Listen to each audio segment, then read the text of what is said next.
이렇게 함께 찬양으로 섬겨주셔서 감사합니다. 우리 옆에 분 말은 안 하셔도 그냥 목례로 반갑게 인사 한번 하겠습니다. 안녕하세요. 네, 안녕하세요. 반갑습니다. 잘 지내셨죠? 네. 지난주에는 저희가 코로나가 있지만 그렇다고 우리가 몸은 위축되겠지만 우리의 영혼이 위축되지 않을 수 있도록 함께 하나님 앞에 나아가자는 취지로 코로나에도 역사하시는 성령님에 대해서 말씀을 나눴고요. 또 그 전전주에는 성령 강림 주일로 말씀을 나눴습니다. 그래서 오늘은 성령과 관련된 이야기들이 굉장히 중요한 이슈들이 몇 가지 있어서요. 특별히 오늘은 그렇다면 성령이 오시면 어떤 일이 벌어지는지를 좀 나누려고 합니다. 이 얘기를 왜 하려고 하냐면요. 얼마 전에 그 많은 분들이 좋아했던 코비 브라이언트라는 그 농구 선수가 있었어요. 근데 이 농구 선수가 너무 안타깝게도 헬리콥터를 타고 가다가 헬리콥터가 추락을 해서 운명을 달리했습니다. 너무 많은 사람들이 아파하고 그분을 많이 기리는데요. 그래서 이제 관심이 많죠. 그래서 이제 이분이 왜 사고를 당했는지도 관심이 있어서 아마 뉴스가 그래서 나온 것 같습니다. 지난주에 뉴스가 이제 나왔죠. 사고 조사를 해봤더니 이 헬기를 운전하는 분이, 조종하는 분이 착각을 일으켰다는 거예요. 헬기는 실제로는 바람 때문에 떨어지고 있는데 이분은 올라가고 있다고 착각을 했답니다. 그래가지고 기술을 내리는 거예요. 실제로 헬기가 떨어지기 때문에 기술을 올려야 되는데 자기가 올라간다고 착각을 하니까 떨어지고 있는데도 계속 기술을 내리다 보니까 이게 산에 충돌해서 안타까운 일이 벌어졌다는 기사가 지난주에 이제 나왔더라고요. 제가 이 말씀을 왜 드리냐면요. 저희에게 중요한 것이 이 계기판입니다. 그러니까 어떤 기준들이죠. 이 기준들이 잘 보여지면 우리가 어느 정도 위치에 있고 기술을 올려야 되는지 내려야 되는지를 판단할 수 있는 것처럼 우리의 신앙도 기준이 내가 지금 어느 정도에 있는지를 명확하게 알아야 됩니다. 그런데 유감스럽게도 우리는 우리의 감이나 우리의 느낌을 믿을 수가 없습니다. 그 헬기 조종사도 비행 착각이라는 그 착각을 일으킨 것처럼 인간은 너무 연약한 존재입니다. 실제로는 떨어지고 있는데 올라가고 있다고 착각을 하고요. 이렇게 뒤집혀져 있는데 바로 돼 있다고 착각을 하는 경우가 많죠. 그것은 우리의 물리적인 착각뿐만이 아니라 정신적인 착각도 있습니다. 그래서 내 생각에는 맞는 것 같은데 실제로는 잘못된 길을 가고 있을 때가 종종 있는 것 같아요. 이 성령에 대한 부분이 바로 이렇습니다. 이제 많은 분들이 성령님이 중요한 것도 알고 성령님을 경험해야 한다는 것도 아는데 진짜 성령님을 경험한다는 것이 어떤 것인지가 너무 개인적이라고 해야 될까요? 너무 자기 중심적으로 생각하게 되면 우리가 보아왔던 많은 부작용들이 성령님을 통해서 이렇게 나타나게 되는 것 같습니다. 그래서 너무 은사주의적으로 가기도 하고요.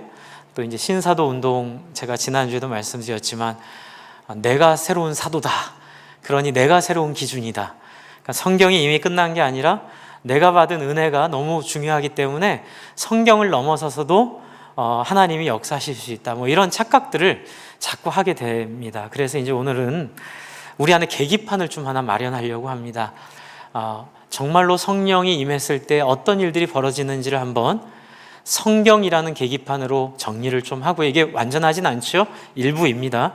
정리를 하고 저와 여러분들이 지금 과연 성령의 충만함 안에 들어와 있는지를 점검하고, 성령의 충만함이 있지 않으면 어떻게 하면 됩니까?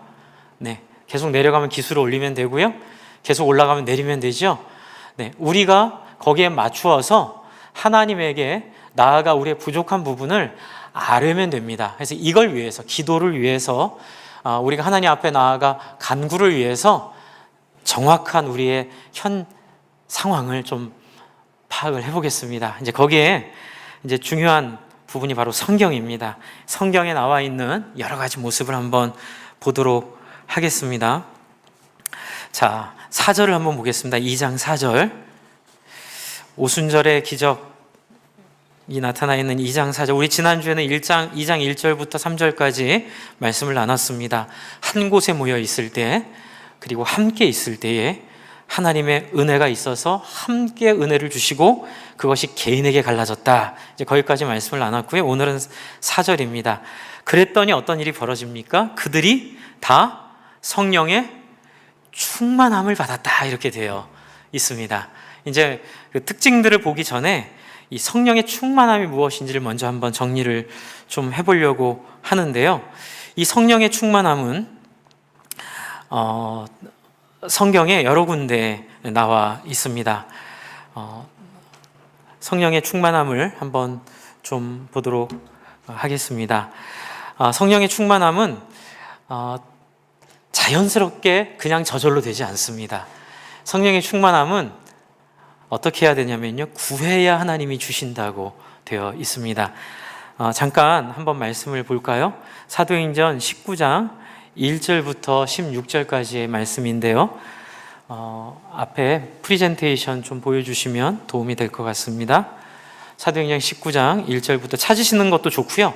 제일 좋은 건 찾으시는 겁니다. 그런데 그것이 좀 불편하시거나 이제 성경이 낯선 분들은 앞에 보시라고 준비를 했습니다. 19장 1절부터 6절을 보면 성령의 충만함의 특징이 하나 나와 있습니다.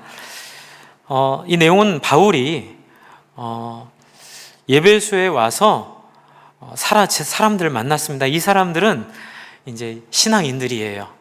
기독교인입니다. 그런데 2절을 한번 제가 읽어볼게요. 19장 2절. 너희가 믿을 때 성령을 받았느냐? 이렇게 물어보고 있습니다. 이르되 아니라 우리는 성령이 계심도 듣지 못하였노라. 여러분, 그런데 왜 사도 바울이 이 에베소에서 사람들을 만나서 왜 성령을 받았느냐라고 물어봤을까요?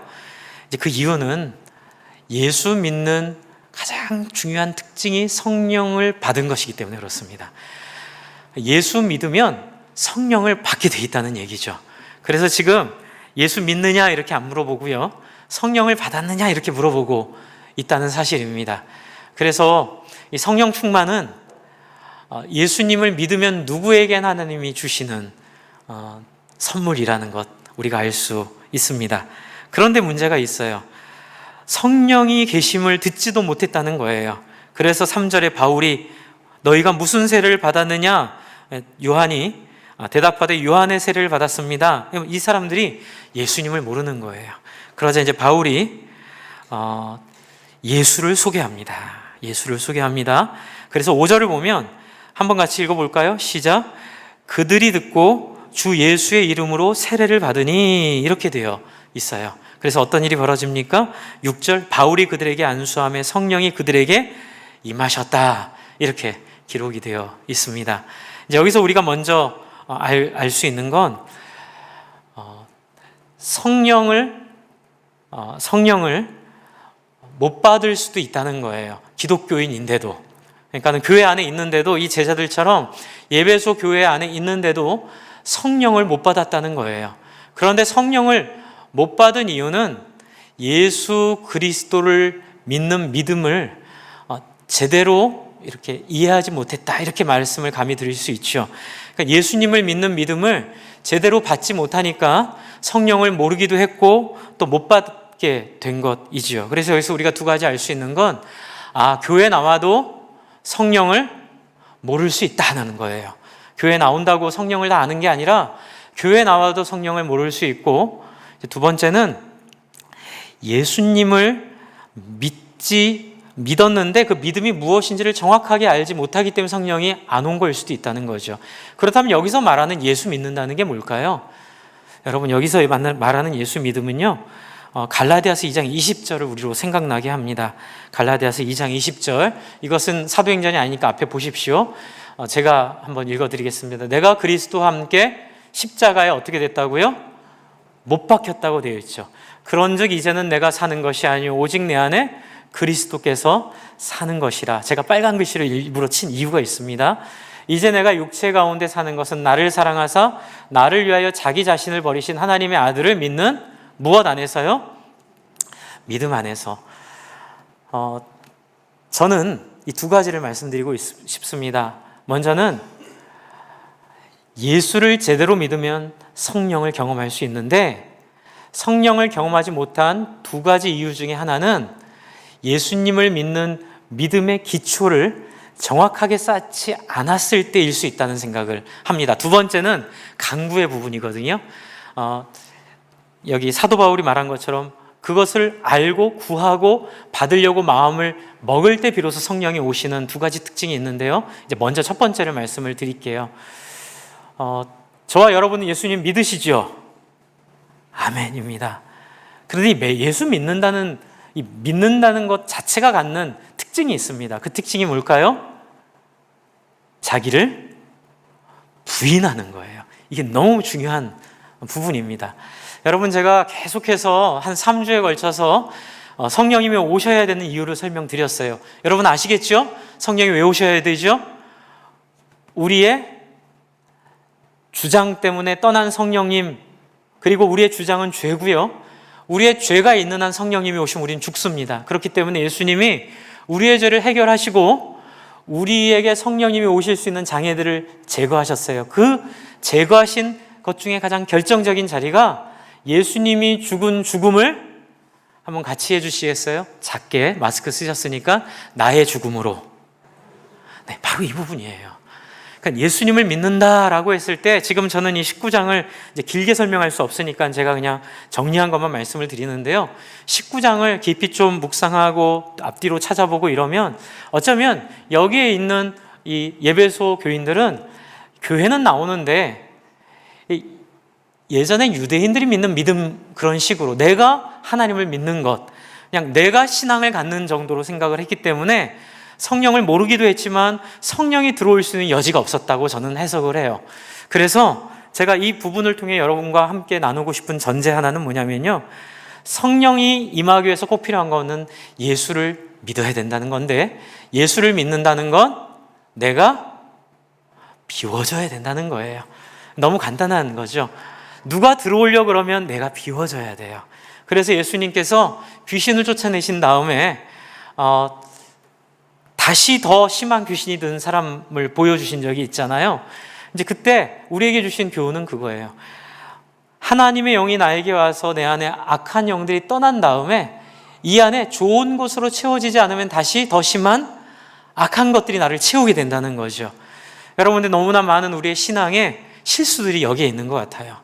어떤 모습이냐면요, 예수님을 믿는데 예수님을 믿음으로 누려지는 자유와 기쁨과 평안과 행복을 일시적인 것으로 경험해버리고 끝나는 거예요. 그래서 참 좋았지, 그때 내가 예수님 믿었을 때 참 그 예배 시간에 내가 참 그분의 은혜에 감격했고 감동했는데 참 좋았지, 이러고 끝나는 거예요. 그리고 그 경험 하나만을 가지고 평생을 구원받았다고 스스로 생각하면서 이 어렵고 힘든 삶을 그럼에도 불구하고 어떻게 해서라도 살아보려고 발버둥치고 몸부림치는데 그게 매우 안타까워 보이는 거죠. 왜요? 예수님을 믿은 그 한순간의 고백과 감정, 거기서 더 나아가 어떻게 해야 될까요? 예수 안에서 나를 완전히 비우는 경험을 해야 된다는 거예요. 지금 사도 바울이 예배소에서 만난 이 제자들을 향하여 도전하고, 얼마나 좋은 사람들이에요. 요한의 말을 듣고 요한의 세례를 듣고, 그쵸? 예수님을 믿은 사람들이에요. 그리스도인들이에요. 그런데 이 사람들이 진짜 예수님을 모르는 거예요. 그래서 예수의 이름으로 세례를 줬다고 표현되어 있다고 저는 생각해요. 주 안에 사랑하는 성도 여러분, 저와 여러분이 받은 세례는 요한의 세례입니까? 예수의 세례입니까? 이것은 바로 저와 여러분이 받은 신앙은 자기를 부인하는 신앙입니까? 아니면 그냥 예수를 인정하는 신앙입니까? 목사님, 제가 예수님을 알고 인정해요. 그게 아니죠. 예수님을 믿는다는 건 나를 비우는 겁니다. 여러분, 신앙생활이 쉽지 않습니다. 저도 해보니까요, 저도 제가 살아있는 사람이라서 제가 쉽지 않습니다. 그래서 끊임없이 신앙 가운데 저를 비워야 돼요. 제가 잘 되지 않아요. 그런데 잘 안 되지만 잘 하려고 날마다 몸부림을 칩니다. 그래서 저는 제 아내한테 제가 극복하기 힘들면 제가 얘기를 해요. 제 마음을. 그래서 확인을 받습니다. 그래, 내가 죽는 게 맞지. 또 제 아내가 그렇게 힘들 때 제가 또 하면 되게 싫어합니다. 저한테는 얘기 잘하는데 저도 얘기 들을 땐 싫지요? 네, 그거 누가 몰라서 그러냐고. 그거 몰라서 그러는 거 아니죠. 서로 어떻게 해요? 예수 믿는 게 어떻다는 걸 알도록 도와줘야 되는 거예요. 그래서 믿음의 가정이 중요합니다. 주 안에 사랑하는 성도 여러분, 성령의 충만을 받기 위해 성경이 말하고 있는 계기판이 알려주는 기본 원칙은 예수님을 믿는 건 자기를 부인하고 예수의 무엇을 지는 거라고요? 예수의 십자가를 지는 거예요. 하나님과 함께 예수님의 마음과 예수님의 삶을 따르는 삶으로 나가겠다고 결심하고, 그렇게 잘 안 돼요. 잘 안 되지만 그게 옳다고 믿고 그렇게 한번 해보려고 몸부림칠 때에 그때 비로소 누가 오세요? 성령님이 오세요. 여러분이 몸부림치다 보면 이제 두 번째 현상이 나타납니다. 그 현상은 뭐냐면요, 간구하게 돼 있어요. 기도하게 될 수밖에 없습니다. 성령의 충만의 두 번째 요소는 바로 이제 기도인데요. 그건 조금 이따가 제가 말씀을 드리겠습니다. 왜 성령의 충만이 필요한지를 한 가지만 더 같이 말씀을 드릴게요. 아까 전에 말씀드렸던 2장 4절에 성령의 충만함의 또 다른 요소가 있습니다. 에스겔 36장 26절, 에레미야 31장 33절. 한번 보여주시겠습니까? 네, 이거는 앞에만 보세요. 굳이 성경 안 찾으셔도 됩니다. 제가 몇 번을 계속 반복해서 말씀드린 내용인데요. 오늘은 두 구절을 딱 붙여갖고 나와봤습니다. 에스겔 36장 26절과 에레미야 31장 33절에 이제 성령님의 충만이 어떤 것인지를 보여주는 말씀이 있어요. 26절입니다. 또 새 영을 너희 속에 두고 무엇을요? 새 마음을 너희에게 주되 너희 육신에서 굳은 마음을 제거하고 부드러운 마음을 줄 것이며, 이게 이제 에스겔서에 있는 예언이고요. 에레미야서에 있는 예언은 33절, 그러나 그날 후에는 내가 이스라엘 집과 맺을 언약은 이러하니 곧 내가 나의 법을 그들의 속에 두며 그들의 마음에 기록하여 나는 그들의 하나님이 되고 그들은 내 백성이 될 것이라 여호와의 말씀이니라. 여러분, 이 말씀은 아까 전에 드렸던 갈라디아서 2장 20절과 일맥상통하는 말씀입니다. 무엇입니까? 마음이 바뀌는 게 성령 충만이라는 거예요. 그냥 뜨거운 감정을 느끼고 그냥 눈물이 왈칵 쏟아지고 그냥 방언이 튀어나오는 것은, 그것은 그냥 현상에 불과하지요. 그게 핵심이 아니에요. 중요한 건 뭐냐면 이 본질입니다. 원리입니다. 그 원리는 바로 성령 충만의 원리는 새 마음, 전에 없던 새 생각, 전에 없던 새 느낌, 그래서 취향이 바뀌고 느낌이 바뀌고, 그리고 제가 영혼의 입맛이 바뀐다고 말씀을 드렸죠. 영혼의 입맛이 바뀐다고요. 옛날에는 좋은 내 취미생활 있잖아요. 취미생활에 막 올인하고 몰입하고 거기에 많은 돈을 써가면서 거기에 몰입을 했는데, 예수 믿으면 그게 시시해지는 거예요. 예수 믿으면 게임이 시시해지는 거예요. 예수 믿으면 내가 그렇게 좋아했던 내 취미가 시시해지는 거예요. 그거보다 더 놀라운 기쁨을 발견하게 되는 거예요. 그게 뭘까요? 사람이에요. 그렇습니다. 주 안에 사랑하는 성도 여러분, 여기서 얘기하는 2장 4절에서 얘기하는 성령의 충만함을 받은 그 내용은 바로 사람에 대한 시각이 바뀌는 충만함을 보여주고 있습니다. 그래서 오늘 우리가 먼저 첫 번째 알 수 있는 현상은, 성령의 충만은 자기를 부인하고 그리고 다른 사람을 가치롭게 여기고 다른 사람을 배려하는 마음이 생기는 모습이 바로 성경이 얘기하는 성령의 충만입니다. 주 안에 사랑하는 성도 여러분, 이 얘기 들으면 다 마음이 좀 어려워지죠. 우리의 본질은 그게 아니기 때문에 그래요. 하지만 괜찮습니다. 요한일서 1장에 제가 늘, 이거는 앞에 준비를 안 했는데요, 그냥 제가 늘 말씀드리는 거니까 또 읽어드릴게요. 1장 9절을 읽어드리겠습니다. 만일 우리가 우리 죄를 자백하면 그는 미쁘시고 의로우사 우리 죄를 사하시며 우리를 모든 불의에서 깨끗하게 하실 것이요. 믿으십니까? 여러분, 여기에 우리의 자유가 있어요. 아무리 힘든 말씀이라도, 아무리 어려운 이야기라도 우리가 기댈 수 있는 정말 만병통치약이라고 해야 될까요? 하나님 주시는 자유가 이 말씀 안에 있습니다. 누구든지 우리의 연약을 자백하면 하나님이 그래? 탈락 이렇게 얘기하시는 게 아니라 안다. 일로 와. 안아주시고 어떻게 하시죠? 우리 죄를 용서하시고 우리를 모든 불의에서 깨끗하게 하실 뿐만이 아니라 더 이상 죄를 짓지 않을 존재로 우리를 하나님이 만들어 가신다고 약속하셨습니다. 믿으십니까? 네, 저에게 있어서는 이것이 엄청난 자유였어요. 제가 예수님 처음 믿었을 때 이게 엄청난 자유였어요. 저는 안 되는 거 아는데 하나님이 저를 이렇게 만드신다는 약속을 그냥 믿고 덜컥 저를 내어 드릴 수 있게 되는 거죠. 주 안에 사랑하는 성도 여러분, 저와 여러분 안에 성령 충만이 있는지 없는지를 점검하는 첫 번째 계기판입니다. 저와 여러분 안에 이러한 사람에 대한 시선이 바뀌었습니까? 그리고 자기의 죄에 대한 시선이 바뀌었습니까? 그리고 다른 사람에 대한 태도가 바뀌었습니까? 다른 사람들을 배려하고 있나요? 그리고 늘 하나님 앞에 내가 죄인이라는 마음을 가지고 하나님 앞에 늘 나를 몸부림치며 말씀 앞에 나와 늘 하나님을 목말라하고 간구하고 있나요? 그것이 바로 성경이 말하는 성령 충만이에요. 그러나 이런 것들이 없다면 조실 것이 아니라 주무실 것이 아니라 어떻게 해야 됩니까?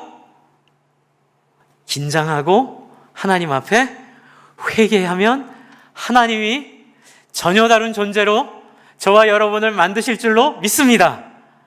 네, 이게 놀라운 자유예요. 저와 여러분 안에 이러한 놀라운 자유가 이 성령 충만의 역사로 임하기를 끊임없이 기도하고, 어떻게 보면 저의 목회와 또 우리 장로님들, 권사님들, 안수집사님들의 사역의 목적은 성도님 한 분 한 분이 이런 성령의 충만한 상태로 살아갈 수 있도록 모든 역량을 동원해서 도와드리는 것이라 믿습니다. 예. 행정적으로, 말씀으로, 또 여러 가지 할 수 있는 여러 가지 모습을 통해서 하여튼간 우리가 이러한 성령의 충만함의 특징을 경험하고 누릴 수 있는 사람들이 될 수 있도록 하나님이 우리를 만드실 것입니다. 이게 바로 성경이 말하고 있는 성령 충만의 본질이고 성령 충만의 모습입니다.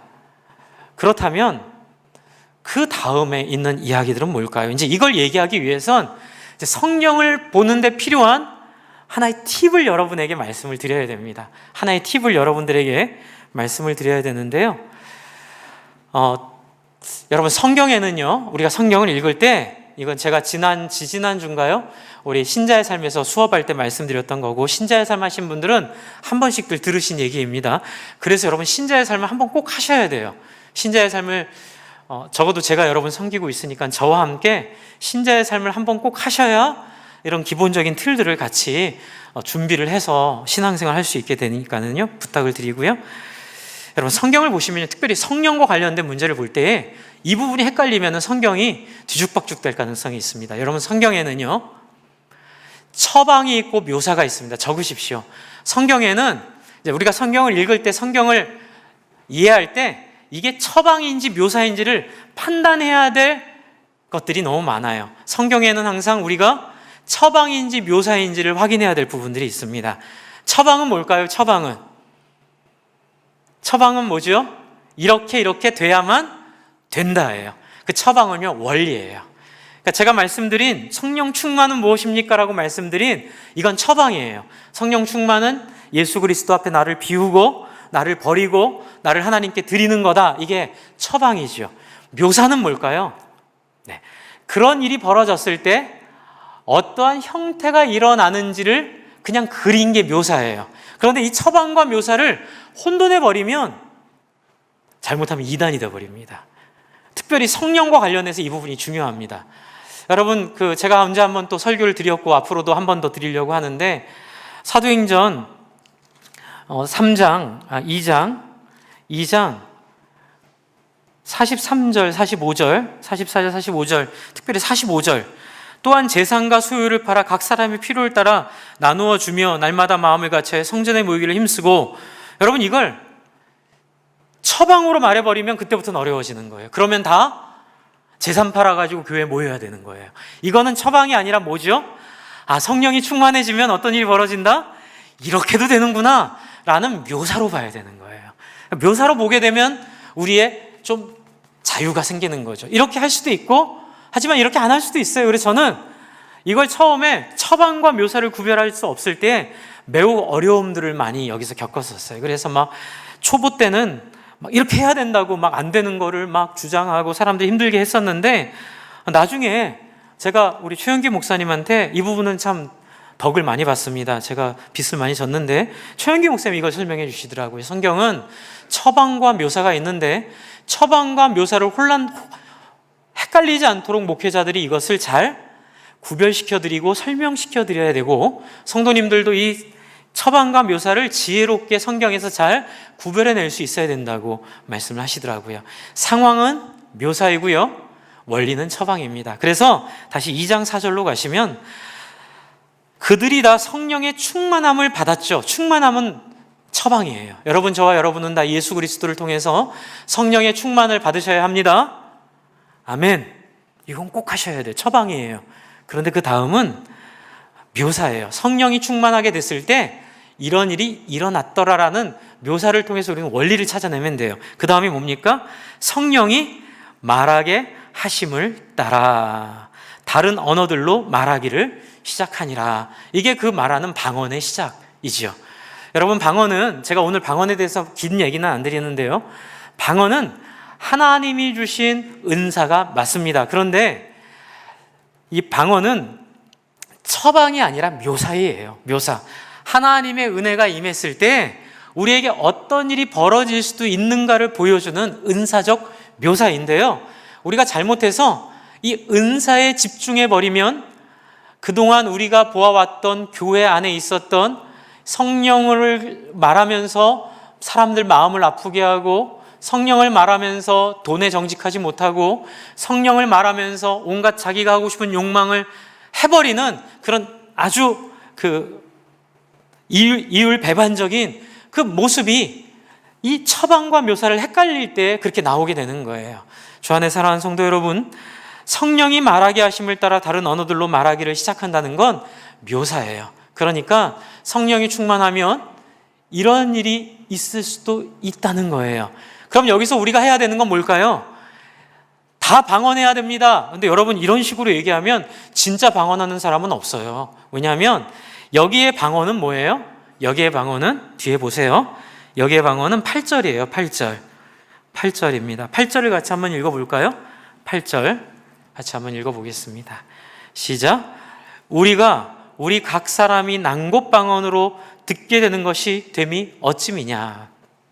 이 방언은요, 외국어예요. 그런데 이게 기적이죠. 어떤 기적이냐면, 오순절 날에 디아스포라, 전 세계라고 해봐야 그 당시에서는 뭐 이집트, 그리고 그 북쪽으로 뭐 페르시아, 이쪽, 그리고 이쪽 그 러시아 쪽으로 있는 사람들이 모인 거죠. 그런데 사람들마다 이 이주한 세월이 오래돼가지고 말하는 언어가 다른 거예요. 기껏해야 경전을 읽는 정도의 공부는 했으니까 히브리어는 할 수 있는데, 이들이 얘기했던 통용어를 다 할 수 없어요. 그래서 통역이 아마 필요했을 겁니다. 그런데 종교는 사실 제의만 있으면 되니까 통역이 없어도 이 사람들이 모여서 예배하는데 불편함이 없었을 거예요. 이게 기독교와 또 종교의 차이기도 한데요, 내용이 있는 게요. 근데 이 사람들에게 어떤 일이 벌어지냐면요, 한 번도 배워본 적이 없는 외국어를 유창하게 구사하기 시작한 거예요. 사람들한테 유창하게 구사하는데 그 언어들이 너무나 정확하고 들은 사람들이 난곳방언, 그러니까 내가 어렸을 때부터 엄마한테 들었던 그 지역의 말로 말하는 것들을 보는 기적들을 경험하는 거예요. 그런데 여기서 또 중요한 건 뭐냐면요, 의미 없는 말을 한 게 아니라 내용이 있는 말을 했다는 거죠. 그래서 오늘은 이 난곳방언으로 말했다는 사실보다는, 그 묘사보다는 그 안에 있는 이 처방, 그 안에 하나님이 어떤 원리로 주셨는가를 보고 우리 안에 성령이 충만하게 됐을 때 나타나는 현상으로 또 한번 찾아보려고 합니다. 자, 그럼 4절로 한번 가볼게요. 4절입니다. 2장 4절 원리를 한번 볼게요. 충만함을 받았는데요. 이제 방언은 어떤 건지 들으셨으니까 이제 한번 보겠습니다. 성령이 말하게 하심을 따라라고 기록하고 있습니다. 여기서 우리가 알 수 있는 처방이 뭘까요? 여기서 우리가 알 수 있는 원리가 뭘까요? 순종이에요. 네, 두 번째 성령 충만의 특징은 이제 첫 번째 말씀드렸던 것과 연결은 되겠죠? 네, 삶으로 나타나지는 순종이에요. 아까 첫 번째 말씀드렸던 건 이제 그렇게 자기가 부족하면 부족하다고 인정하고 하나님께 나아가 예수 그리스도를 믿는 게 어떤 건지를 알고 그 앞에 엎드리라는 건데요. 이번에 두 번째는 실제로 한번 해보는 거예요. 성령이 말하게 하심을 따라 자기를 맡겨 드리는 바로 순종입니다. 순종은 자기의 생각이 아닌 하나님의 뜻에 자기를 내어 드리는 거예요. 여러분, 우리는 신앙생활을 하면 항상 이런 고비에 들어갑니다. 하나님이요, 저와 여러분이 진짜인지 확인하시려고 아브라함에게 자식을 모리아산으로 데리고 가 제물로 바치라는 그 이해할 수 없는 아주 괴상하고 참 듣기에 민망한 그런 섭리 가운데 그런 일들을 하실 때가 있어요. 여러분, 그때는 뭐냐면 순종하는지 안 하는지 보시려고 하는 거예요. 과연 하나님이 우리가 정말 예수 그리스도와 십자가에 못 박혔는지 아닌지, 우리가 예수님 믿습니다, 우리는 하나님 사랑합니다, 우리는 주님 앞에 연약한 죄인입니다 라고 말하는 게 진짜인지 허튼 말인지를 확인해 보시기 위해서 하나님 우리에게 실제적 삶의 자리를 주세요. 그래서 우리에게 현장 속에서 부딪힐 수 있는 환경 속에서 우리로 하여금 하나님이 원하는 일들을 하도록 하십니다. 지금 이 자리에서는 성령의 말하게 하심을 따라 말하도록 하나님 인도하신 거예요. 주 안에 사랑하는 성도 여러분, 방언도 중요하고 어떤 은사도 중요한데 그 은사의 가장 기저에 깔려 있어야 되는 건 뭐냐면요, 하나님에 대한 전적인 신뢰, 그리고 그 신뢰가 보여주는 현실적인 포기예요. 제가 순종이라고 안 하고 지금 일부러 포기라고 말씀드립니다. 순종은 너무 sounds good, 너무 듣기에 좋은 말인데 실제로 순종은 아름다운 순종이라는 말 뒤에 우리의 아픔이 있죠. 뭐였죠? 포기라는 듣기 어려운 말이 있어요. 주 안에 사랑하는 성도 여러분, 주님을 위해서 여러분 무엇인가를 포기해 보셨습니까? 목사님, 아직은 하나님이 저에게 무엇을 포기할 정도의 도전은 안 주셨습니다. 성경을 모르시니까 그러시는 거죠. 여러분, 아니에요. 이미 우린 예수 믿자마자 하나님은 우리에게 포기할 수 있는 상황들을 요구하세요. 그게 뭘까요? 남을 위해서, 제가 늘 말씀드리죠, 신앙의 핵심, 남을 위해서 하고 싶은 것을 어떻게 해요? 안 하고 남을 위해서 하기 싫은 걸 하는 게 바로 순종이에요. 주 안에 사랑하는 성도 여러분, 아주 작고 사소한 부분에서라도 다른 사람을 배려하고 다른 사람을 생각하는 태도와 말과 생각의 변화, 그것을 한번 시도해 보세요. 어떤 일이 벌어질까요? 놀라운 일이 벌어집니다. 믿으십니까? 놀라운 일이 벌어집니다. 저도 처음에 예수님 믿을 때 안 될 거야, 사람이 어떻게 그렇게 살 수 있어 라고 생각을 했는데 처음부터 그렇게 안 되더라고요. 순종을 안 하니까 신앙이 왜곡되고 신앙이 굉장히 눌렸는데 어느 순간 저도 어떤 전도사님에게 이런 설교를 듣고 저도 그 말씀을 따라 제가 순종하려고 하나씩 행동했던 게 기억이 나요. 그 중에 가장 컸던 거는 제가 갤럭에 중독됐을 때 갤럭을 끊는 것이 순종이라는 생각을 한 순간 정말 고통스러웠습니다. 죄송합니다. 수준이 그거밖에 안 됩니다. 제 인생에 가장 어려웠던 것 중에 한 가지는 갤러그를 끊는 거였습니다. 중학교 3학년 때 그 오락실을 지나가는데 그냥 지나가는 게 너무너무 어려웠어요. 그런데 제가 그때 기도했어요. 하나님, 느낌상 하나님 원하지 않는 거 뻔히 압니다. 그런데 하나님, 핑계가 많죠. 하나님, 제가 얼마나 스트레스가 많은 줄 아세요? 이거라도 안 하면 전 죽어요. 중3의 인생이 얼마나 괴로운지 하나님 모르시죠? 이렇게 핑계를 대지만 하나님 뭐라 하시죠? 한번 안 해봐. 한번 나 믿고 한번 죽어봐. 그 스트레스에 쌓여서 한번 각오를 하고 한번 나에게 한번 맡겨볼래? 라고 하시는 하나님의 음성 앞에 한번 이렇게 나를 던졌을 때 놀라운 일이 벌어지는 것들을 보게 됐어요. 물론 힘들었죠. 정말 저는 유치합니다. 죄송합니다. 이런 유치한 말씀 드려서. 네, 한 2달 죽는 줄 알았습니다. 네, 그 학교 가는 길 앞에 있는 홍파초등학교 옆에 있는 우리 오락실 지나갈 때에 너무너무 힘들었어요. 2달 동안요. 그러나 하나님께 맡기고 의탁했을 때 어느 순간 보니까 지금도 저는 게임을 못합니다. 그리고 게임이 재미가 없어요. 스타크래프트 한참 날릴 때 친구들이 하자고 갔다가 딱 2번 하고 제가 손을 놨어요. 너무 재미가 없는 거예요. 이걸 돈 내고 왜 하고 앉아있지 여기서? 죄송합니다. 게임 좋아하시는 분들을 제가 이렇게 가치 없다고 얘기하려고 하는 건 아닌데, 주 안에 사랑하는 성도 여러분, 하나님이 하게 하실 때에, 근데 목사님 어떻게 하나님이 하게 하시는 줄 알죠? 다 느낌이 있으시잖아요. 왜 그러세요? 다들 뭐 좋아하고 싫어하시는지 아시죠? 예, 굳이 그걸 피하고 싶은 거예요. 정말 모르시면 목장에서 한번 나눠보세요. 나는 정말 하나님이 나에게 원하시는 게 뭔지 모르겠어요 라고 나누시고 삶을 한번 다 이렇게 나누시면 아마 우리 목원들께서 잘 짚어주실 겁니다. 재밌는 건요, 내 문제는 안 보이는데 다른 사람 문제는 너무 잘 보여요.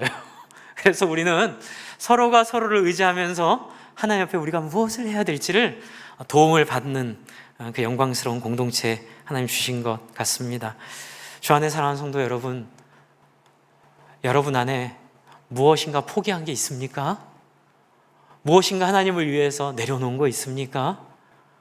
무엇인가 하나님을 위해서 여러분 접으신 거 있습니까? 하나님께서 이 여러분의 순종을 기뻐하실 줄을 믿습니다.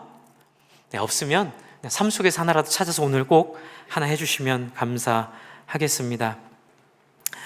이제 이 성령의 말하게 하심을 따라 이렇게 한 다음에 이제 다음 얘기는 뭐냐면 다른 언어로 말하기를 시작했다 이렇게 되어 있어요.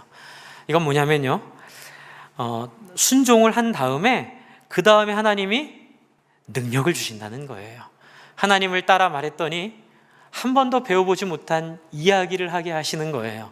저는 우리의 신앙 안에 기적이 있음을 저는 추호의 의심도 없이 믿습니다. 이제 이 믿음은요, 무턱대고 믿는 믿음이 아니라 몇 번 경험을 해봤어요. 제가 처음 이 말씀으로 이렇게 우리가 말씀으로 이렇게 수련회를 하는 자리가 있었거든요. 근데 그 구정이었어요. 구정에 우리 구약 그 교수님께서 우리 학생들 데리고 어떤 분이 별장을 빌려주셔서 경기도 광주의 별장에 가서 저희가 그냥 말씀 읽고 기도했어요. 근데 이제 그때 그런 얘기 하시더라고요. 하나님이 말씀하신 거니까. 우리 아는 분 중에 한 분이 뇌종양이셨거든요. 하나님, 우리 기도니까 우리 하나님께 이렇게 하자 그래서 다 이렇게 했습니다. 이렇게 하고 이렇게 기도했어요. 하나님, 살아계신 하나님, 여기에 말씀에 서 있습니다. 하나님의 뜻을 구하는 자는 하나님께서 지키시고 하나님께서 이 모든 것 더 하신다고 약속하셨습니다. 그리고 우리의 능력 주신다고 믿습니다. 하나님, 저 형제 하나님 말씀에 목말라하고 하나님 위해 살고 싶어 합니다. 하나님, 낫게 해주세요. 뭐 큰 소리도 안 질렀어요. 저희가 이렇게 삥 둘러 앉아서 그렇게 기도했을 때 성령이 부어지더라고요. 우리 안에 깊은 충만함들, 놀라운 평안들. 근데 그게 너무 놀라운 건 뭐냐면요, 혼자 느낀 게 아니고 그 자리에 있는 사람들이 너무 소름 끼치게 함께 느끼는 거예요. 그래서 저는 여기에 성경에 있는 급하고 강한 같은 바람 소리가 흔들었다라는 게 어떤 건지 느낌이 좀 와요. 정말 하나님이 그 자리를 흔드시더라고요. 그 자리에 강하게 임하시더라고요. 그리고 그 다음 주에 형제가 얘기하더라고요. 병원 가서 검사한다고 갔다 왔는데 사라졌다 그럽니다. 깜짝 놀란 거예요. 근데 사실은 많이 안 놀랐어요. 왜요? 그럴 줄 알았어요. 왜? 하나님은 틀림없이 하나님의 나라를 위하여 사는 인생을 하나님이 붙잡고 인도하심을 믿는 믿음이 생기는 거죠. 주 안에 살아가는 성도 여러분, 지금도 하나님의 역사는 살아 있습니다. 단지 우리의 문제는 어디 있을까요? 이 원리를 따라 하나님께 나아가지 않기 때문에 그래요. 단순히 하나님은요, 속일 수 없는 분이세요. 여러분, 하나님은 우리가 기만할 수가 없어요. 여러분, 하나님은 우리의 진심을 아세요. 그냥 이 세상에서 더 살기 원하는, 이 세상에서 행복하게 살기 원하는 마음으로 발버둥 치는 그 마음은 하나님이 안타깝게 생각하시고 안타까워하시지만, 그것은 하나님의 이 특별한 역사를 위해 사용되고 쓰임받는 카테고리에는 해당이 되지 않아요.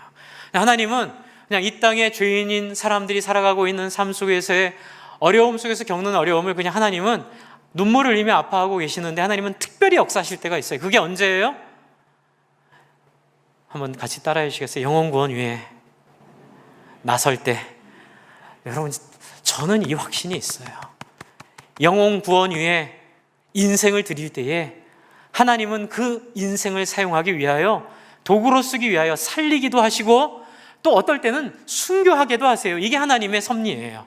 그러니까 여러분, 하나님 위해서 인생을 드릴 때에 모든 병이 낫는다, 이 말은 아니에요. 하지만 병이 낫게 되던, 기적이 일어나던, 어떤 상황이 벌어지던 상관없이 하나님의 나라 위하여 자기를 드린 사람의 인생엔 하나님께서 최선의 것으로 섭리하심을 믿으시기 바랍니다. 1989년 여름이었죠. 89년 여름에 제가 러브 유럽이라는, 그때 88년에 여행 자유화 되고 아마 제가 해외 나간 첫 세대였을 거예요. 89학번, 그때부터 여행 자유화가 풀렸거든요. 88년에 기한이 됐고 89년 1월부터 여행 자유화가 풀려서 6월에 제가 이제 러브 유럽이라고 유럽 지역을 예수 전도회랑 같이 전도하는 전도 여행을 했어요. 그때 암스테르담에 그 센트럴 광장이 있어요. 거기서 저희가 이제 판토마임도 하고 연극도 하고, 그리고 이제 저는 이제 도화지에다가 브릿지 예화 그려가지고 제가 짧은 영어로 오가는 사람들에게 예수님을 전했는데, 어떤 일이 벌어졌냐면요. 그때 이제 암스테르담은 마약을 허용을 했거든요. 마약을 한 이 히피족들, 그러니까 오토바이를 한 20대, 그 할리 데이비슨 같은 오토바이를 20대 끈 친구들이 그 광장으로 들어와서 저희를 위협을 하더라고요. 그러면서 저희가 전도하고 연극하고 있는데 사람들 못 오게 저희를 삥삥삥삥 돌면서 이렇게 막 욕도 하고 저희한테 좀 무서웠어요. 왜냐하면 마약을 한 친구들이라 가지고 이렇게 눈빛도 달랐고 굉장히 폭력적이었고, 저희가 너무 힘들어서 저희가 이렇게 가운데 이제 예수전도단, 그 네덜란드 예수전도단 인도자가 모이라고 해서, 그래서 아직도 생생해요. 89년도 일인데 저희가 모여서 거기서 기도했어요. 잠잠히, 하나님 우리 복음 전하러 왔습니다. 하나님 우리와 함께하여 주십시오.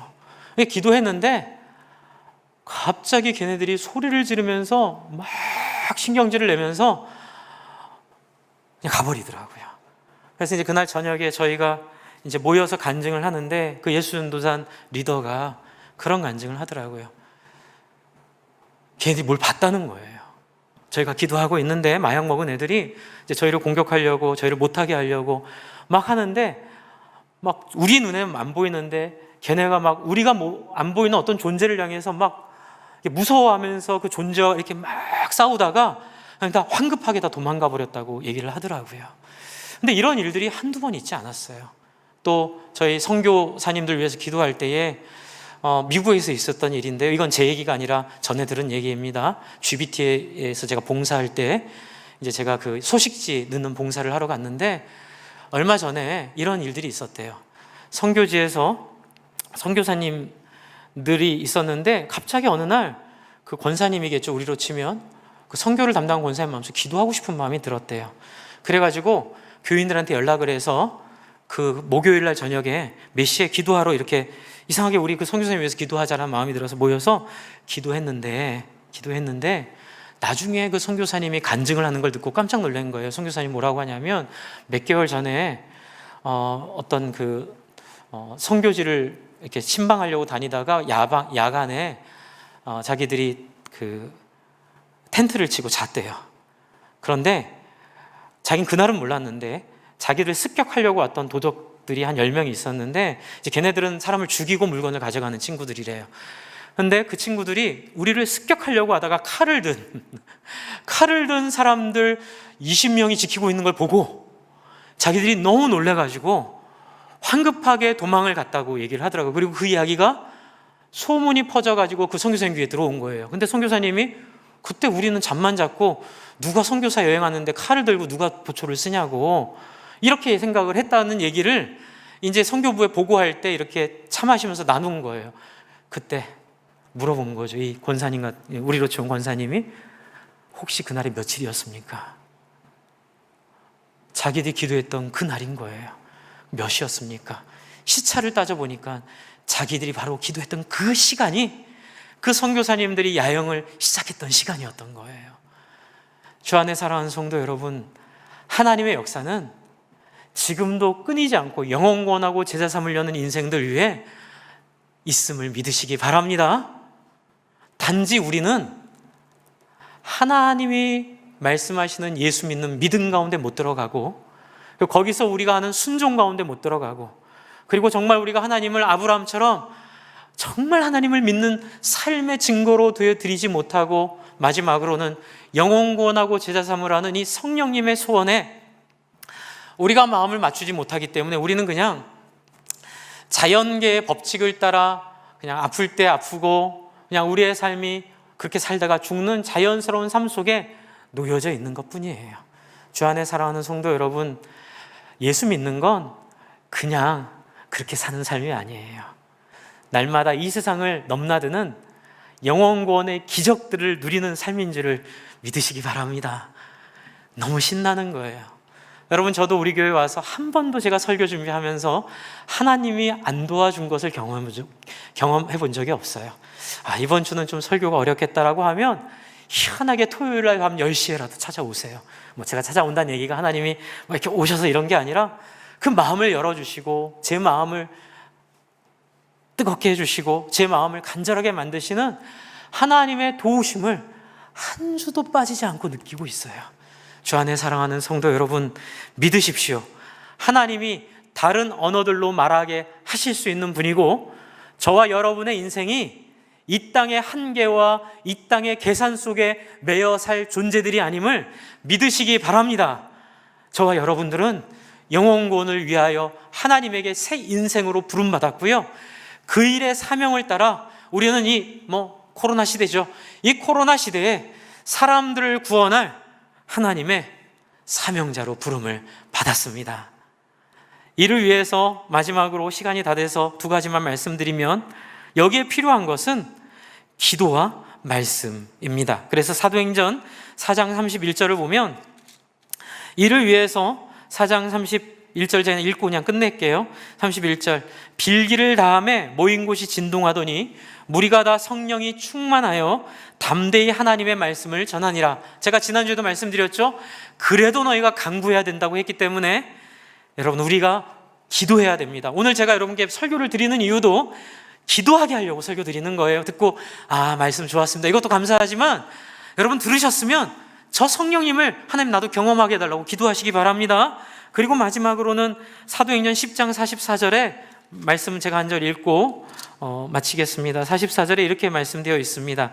베드로가 이 말을 할 때에 성령이 말씀을 듣는 모든 사람에게 내려오시니. 그렇습니다. 하나님의 말씀을 들어야 성령을 경험할 수 있습니다. 그래서 오늘의 결론, 주 안에 사랑하는 성도 여러분, 기도하십시오. 기도합시다. 그리고 말씀을 더욱더 집착하며 말씀을 더욱더 연구하고 말씀에 여러분 최선을 다해 주시길 바랍니다.